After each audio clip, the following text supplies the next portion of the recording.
میں آ جائے اس کا تزکیہ کرو. تزکیہ کے لیے مزکی کا ہونا ضروری ہے. جس طرح میلے کپڑے کو دھوبی صفا کرتا ہے، محمد میلے دلوں کو صفا کرتا ہے. نہیں سمجھ نہیں آئی تو اونچی بولو ذرا. اس طرح مالی پودے کو ٹھیک کرتا ہے، محمد یاروں کو ٹھیک کرتا ہے. تھوڑا جا اونچی بولو، میں جلوہ کروں گا ذرا. منٹ رہ گئے، باقی میرے 15 کو ہو انشاءاللہ. گھبراؤ نہیں.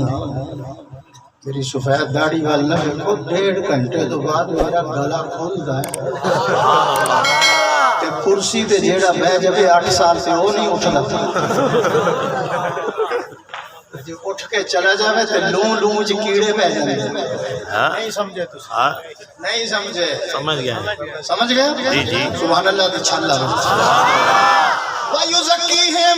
میرے محبوب جیڑے تیرے قدمہ دے اندر آ کے بیٹھ جان، انہاں دا تزکیہ کر دے، انہاں دے دلاں نوں پاک صاف کر دے. محمد نے پاک کر دیتا.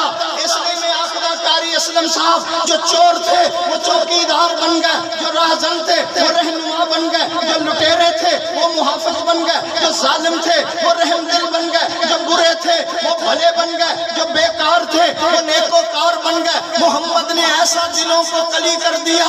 جو مفسد تھے وہ مسلح بن گئے، جو شرابی تھے وہ شب زندہ دار بن گئے، جو ہرجائی تھے وہ یکجائی بن گئے، جو حلوائی تھے وہ شہدائی بن گئے، جو مجاور تھے وہ مجاہد بن گئے، جو شرابی تھے وہ شب زندہ دار بن گئے، اور جو جاہل تھے وہ عالم بن گئے، جو ظالم تھے وہ رحم دل بن گئے، جو بزدل تھے وہ بہادر بن گئے، جو رذیل تھے وہ شریف بن گئے، جو عیش پرست تھے بوریا نشین بن گئے، وہ مسجد میں گئے نمازی بن گئے، تلوار پکڑ کر میدان میں نکلے تو غازی بن گئے، قرآن اچھا پڑھا تو قاری بن گئے، قرآن و سنت کے مطابق فیصلہ دیا تو قاضی بن گئے. انہوں نے کعبے کو دیکھا، انہوں نے کعبے کو دیکھا، حاجی بن گئے. محمد کو دیکھا سے حاجی بن گئے.